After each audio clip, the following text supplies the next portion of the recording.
పల్నాడు జిల్లాలో అరాచకం రాజ్యమేలుతోంది.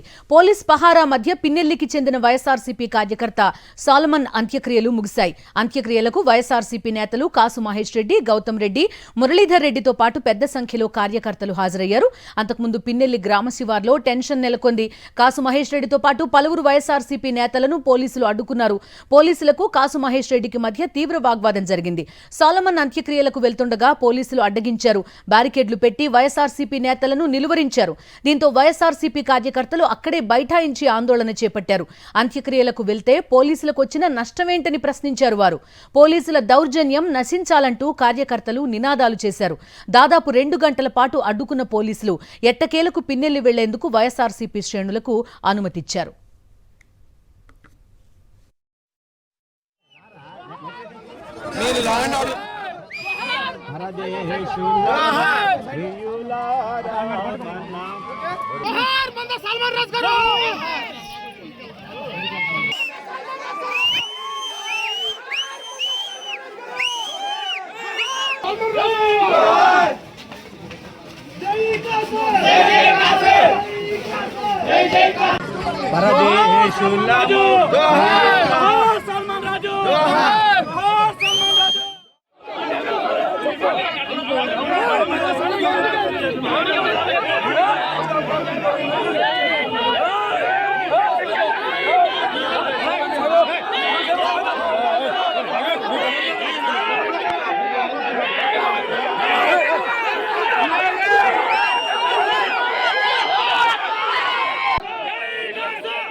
సాలమన్ కుటుంబ సభ్యులతో వైఎస్ఆర్సీపీ అధినేత వైఎస్ జగన్మోహన్ రెడ్డి ఫోన్లో మాట్లాడారు.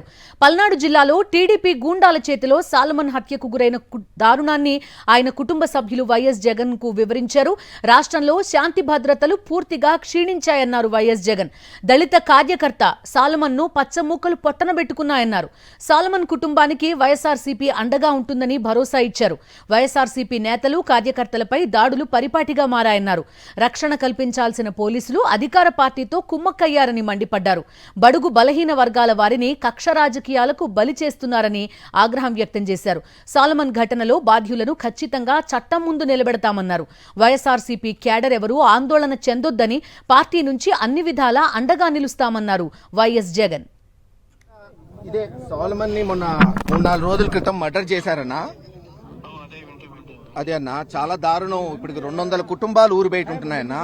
అసలు అమ్మాయి కూడా నా చనిపోయినోడికి అసలు గొడవలకి ఫ్రాక్షన్ కి ఏ రోజు పోడు పాపం.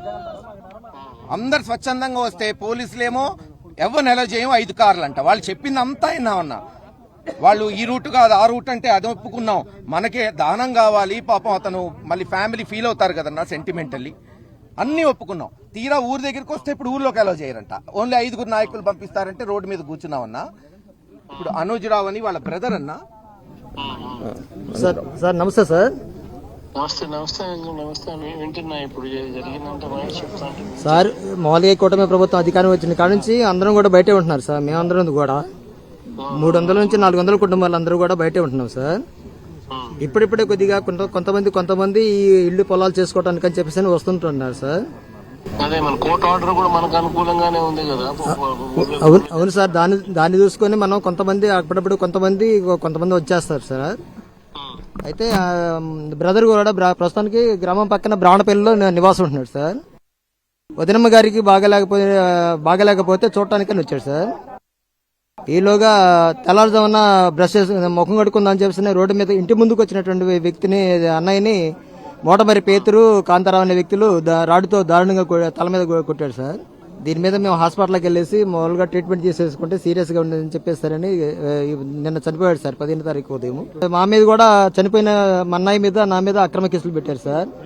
324 కొట్టారు సార్. వాళ్ళు కూడా కొట్టారు. ఈ విధంగా దారుణంగా హత్యాప్రయత్నం చేశారు సార్. మేము అడిగితే మీరే కొట్టారంట అని చెప్పేసారని వాళ్ళ మీద కూడా 324 కేసు మాత్రమే కట్టాడు సార్ పోలీసులు. ఊళ్ళో మాత్రం 300 నుంచి 400 కుటుంబాలు ఇప్పటికీ బానిస బతుకులు బతకలా చేస్తుంది సార్. ఊళ్ళో కూడా నియంత్రితంగా ఉంది వ్యవహారం అంతా. ఈ పరిస్థితి అయితే మారాలని చెప్పేసి మేము అందరం కోరుకుంటున్నాం సార్. ఇంకా దేవుడు ఉన్నాడు కదా, మంచి జరుగుతుంది. దాచేపల్లి సిఐ ఎస్ఐ అన్న కేసులు కట్టింది వీళ్ళు కోమాలో ఉంటే వీళ్ళ మీద 324 కట్టారన్న, అవతల వాళ్ళ మీద కట్టాల్సింది. డిజిటల్ డైరీలోకి ఎక్కించి జరిగిన చేస్తానన్నా, తప్పకుండా చేస్తానన్నా. మీ దగ్గరికి కూడా తీసుకొస్తానన్నా వచ్చే వారం వాళ్ళని. సరే మన ప్రభుత్వం వచ్చినాక ఎంక్వైరీ చేసి తప్పకుండా అన్న. మాకేం లేదన్నా, రేపు వీళ్ళందరి మీద ఒక సిబిసిఐడి ఎంక్వైరీ అన్నా పడాలన్నా. Okay sir. ఇమీడియట్లీ మా మహేష్ నేను చూసుకుంటా అన్నా. వేసామన్నా, హైకోర్టులో కూడా ఈరోజు వేసామన్నా, పిటిషన్ వేసామన్నా, హ్యూమన్ రైట్స్ కూడా పెడతామన్నా. తప్పకుండా అన్నా చేస్తానన్నా, చెప్పారన్నా ఇప్పుడే, నేను ఖచ్చితంగా చేసేస్తాను.